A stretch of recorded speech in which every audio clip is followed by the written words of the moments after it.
And so that's why I'm nearly positive that this situation came out of the Nazis. Because why else would they try, after getting 100% of the lease money, try to get another lease signed?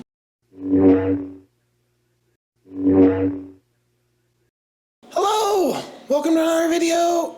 In today's video, it's the story of this condo. And yes, it's become a story. So I got to town, I contacted a realtor, I gave her 3 criteria. One was I needed parking. That was the big one because I got a whole cargo trailer and I got a big truck. So I need parking spaces that I need 2 big ones. I need only a 6-month lease, and I'd like to be able to lengthen that as needed. Okay, that was what I asked for. This is the place I got. I got it. I paid the deposit. They asked for 2 deposits right off the bat.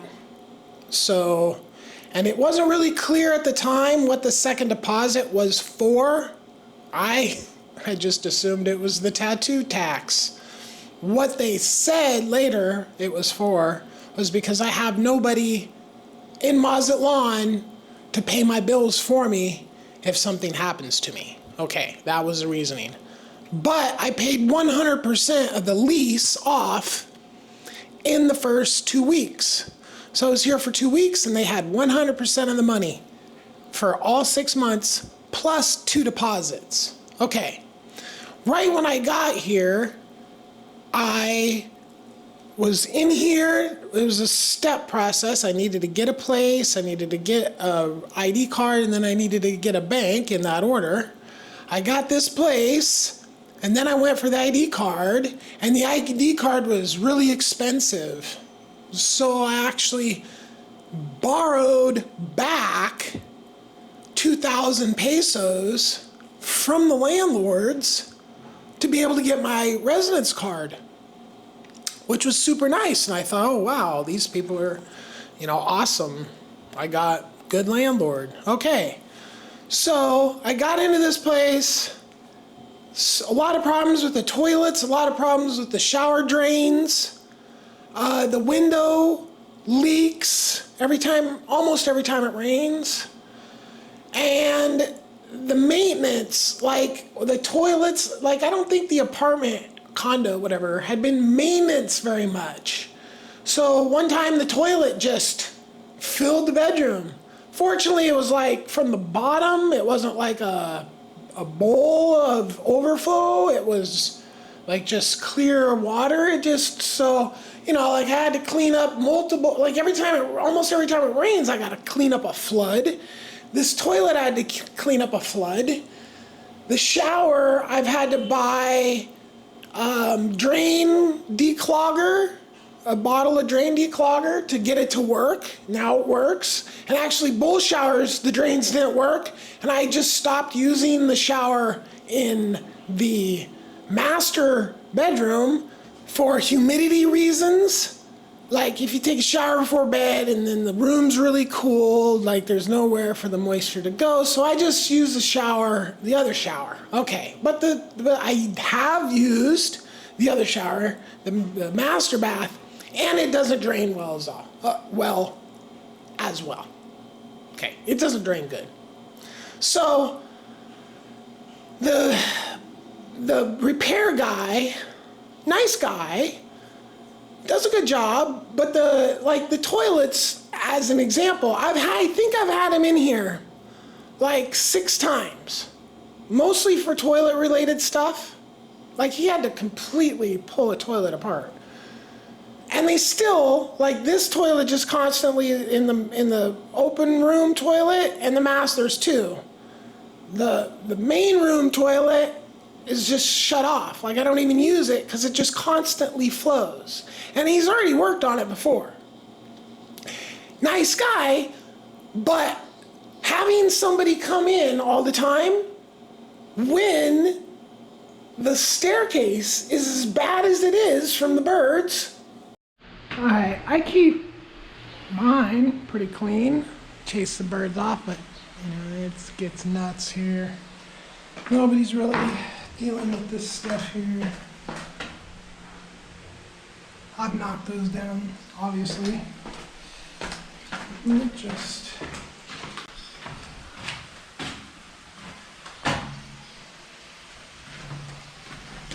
they take really good care of this place. The gardens and the trees and the pools. But the birds are just running rampant in these hallways. And nobody really cleans up after it much.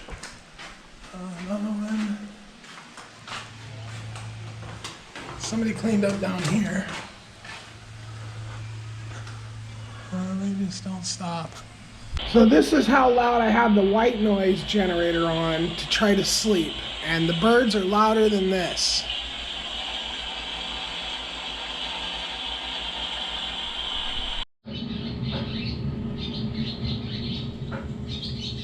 Listen how loud that is.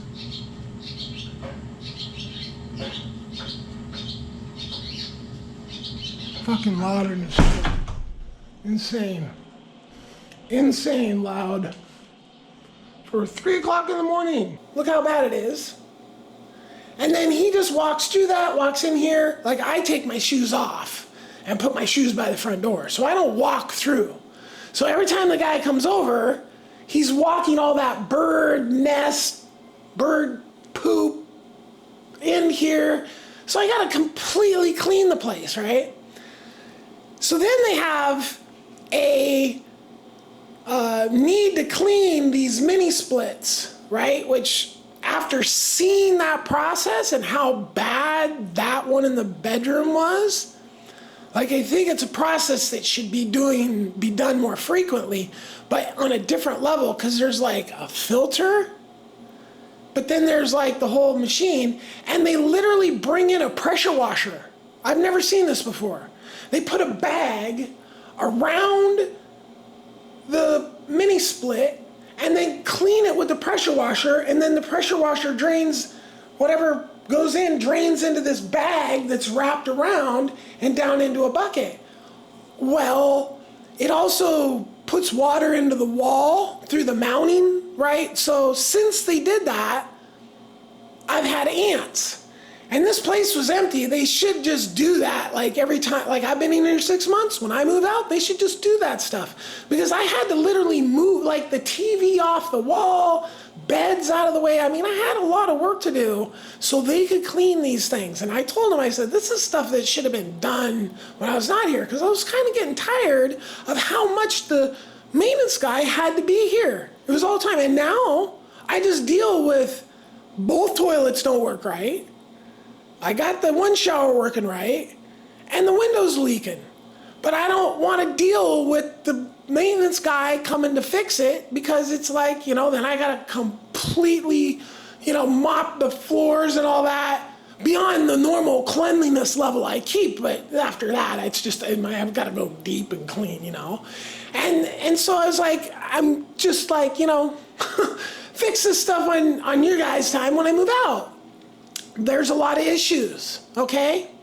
So when it comes to the bills, this is where I'm pretty sure there's a scam going on, because I was here about 6 weeks and I got all the text messages to line all this stuff up, right? So it just, the math doesn't work out. So I'm here 6 weeks, the propane tank runs out. I call them, say hey, or I text them, say hey, and they're like, well, how much do you want us to put in? I said, fill it up. And they're like, oh no, you got to give us a dollar amount, peso amount. So, I'm just like, what is full? Just fill whatever number's full, 1,000 pesos, whatever. Okay, so supposedly the guy comes and puts 1,000 pesos in. Okay, well, it only lasted 2 weeks. So I call him back. I'm like, hey, it's out again. And they put an undetermined amount, like, for whatever reason, this time they only want to put 500 or something like this, which runs out in a week. I call them again or text them again, like, hey, it's out. I don't get a response. I get a hold of a gas company. The gas company's out here in no time. They fill the tank up for $1,200 pesos, and there's no issues. Everything's just fine. Okay, so this is your standard setup for propane all over Mexico. This is what they all look like. I've actually been on the roof of this place and it looks just like this. Although this is a single family dwelling and I'm in a 6 unit, so there's 6 of those tanks on my roof where there's only 1 on those.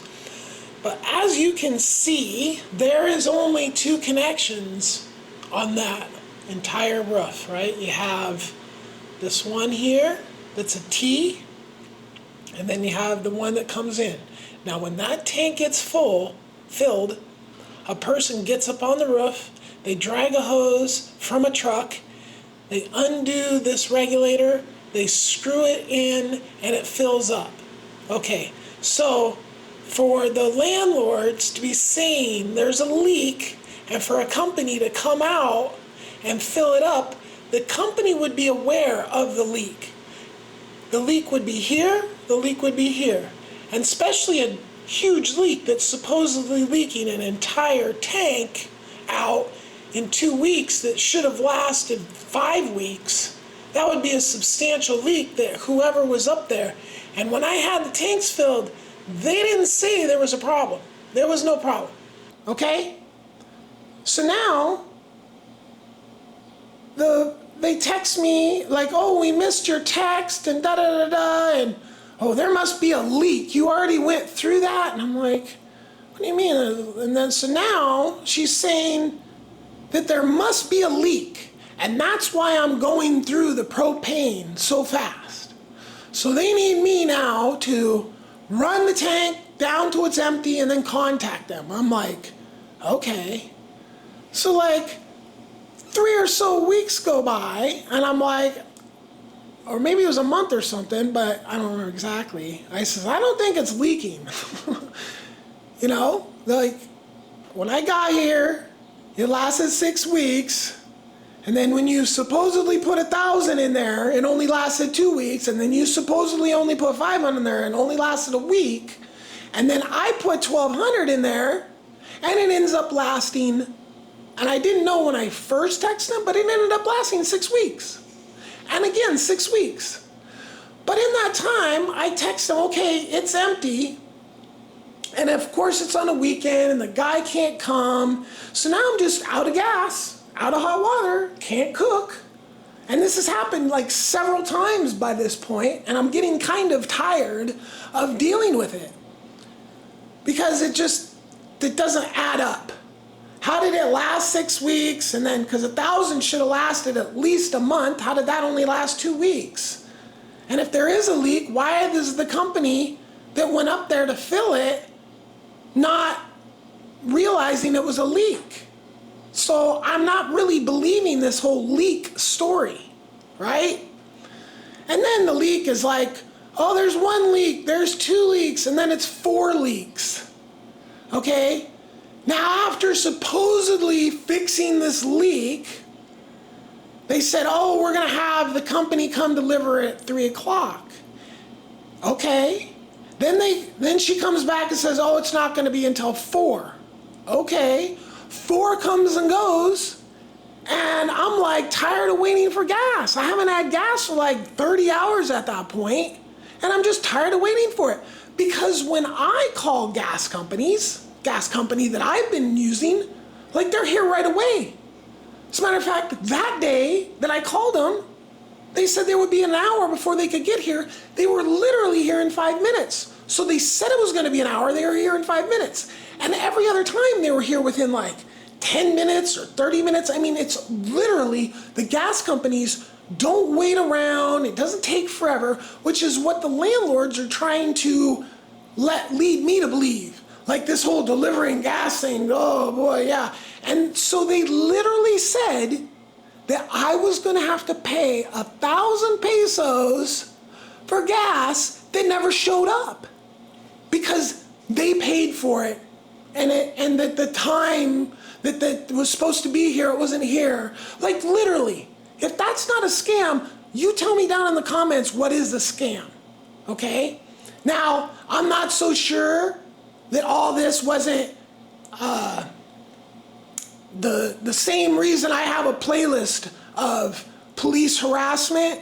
This is the exact kind of shit the police tell just normal people. They tell them whatever bullshit story and say, hey, you can rip this guy off. We don't care. He's horrible. Yeah, you rip him. That's what they do. And so that's what I believe happened. So I call these people Nazis, right? FBI, straight up Nazi organization. So when I moved in here, the Nazis contacted the landlords, told them whatever lies. The landlords, they like, okay, well, they can believe these lies and then get free money, which they almost immediately tried to have me sign an entire new lease. So I'm literally living in here, already signed the lease, already paid 100% of the lease.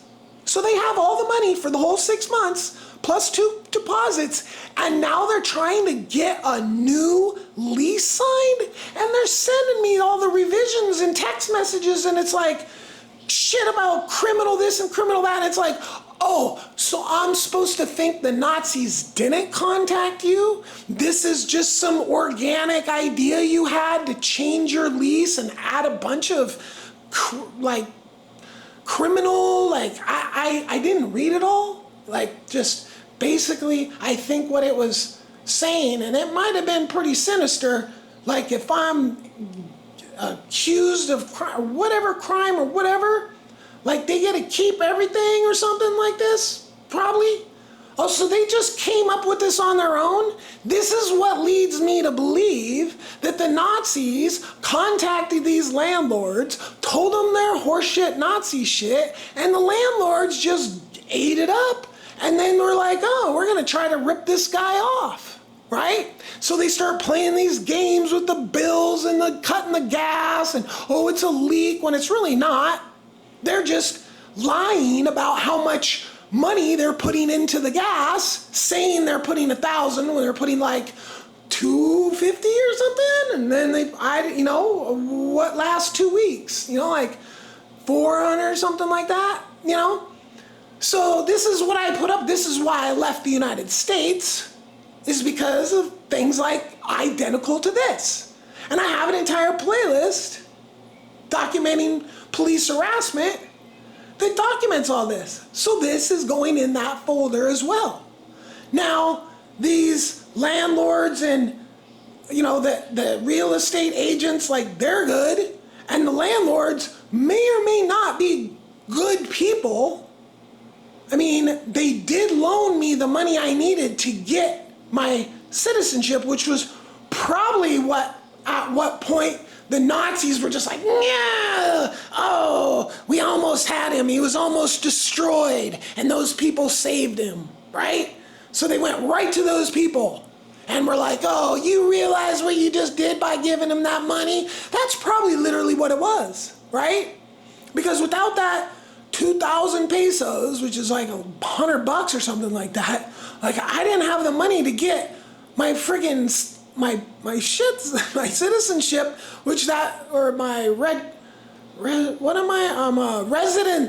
my residence card. If I wouldn't have got my residence card, I couldn't get a bank account. If I couldn't get a bank account, I can't get money. If I can't get money, I can't eat, I can't pay bills, you know what I'm saying? And so that's why I'm nearly positive that this situation came out of the Nazis. Because why else would they try, after getting 100% of the lease money, try to get another lease signed? Why would they start playing games that are so easily bustable with simple math just to make a couple pesos? Really? Is it that bad that, these are things like, yeah, sure, it's possible. This might just be a scam that they're doing on every single person that ever stays. And they might have this whole bill scam that might be where the majority of their profit comes from. I don't know, but where did the whole new lease thing come from then, right? That's what all points to Nazis. So, at this point, they aren't responding to my text messages. The freaking living room fills with a flood when it rains most times. This is actually the biggest puddle ever. This is actually huge. And I don't know what the heck's dripping on the speaker. Like, if something came out of the ceiling? I don't know, but this is huge here. This is so much water. It's ridiculous. This is just a puddle. This all is a puddle right here. Wonderful. Quite known that by the time you get to the API and to the tokens and to the things that are being pulled into applications, that a lot of engineers even don't really understand. My boxes got all buggered up. Look at that. They got all wet. And it's like they have 25,000 pesos in deposit money and they're not contacting me. So, yeah, now the thing is the Nazis think this is clever. The Nazis think, ha ha ha. But then there's these videos that are putting the Nazis' tactics out there on blast. And sure, the views aren't, but someday people are gonna find these videos and the Nazis are gonna be like, oh, yeah, gotcha, Nazis. Peace. Thank you for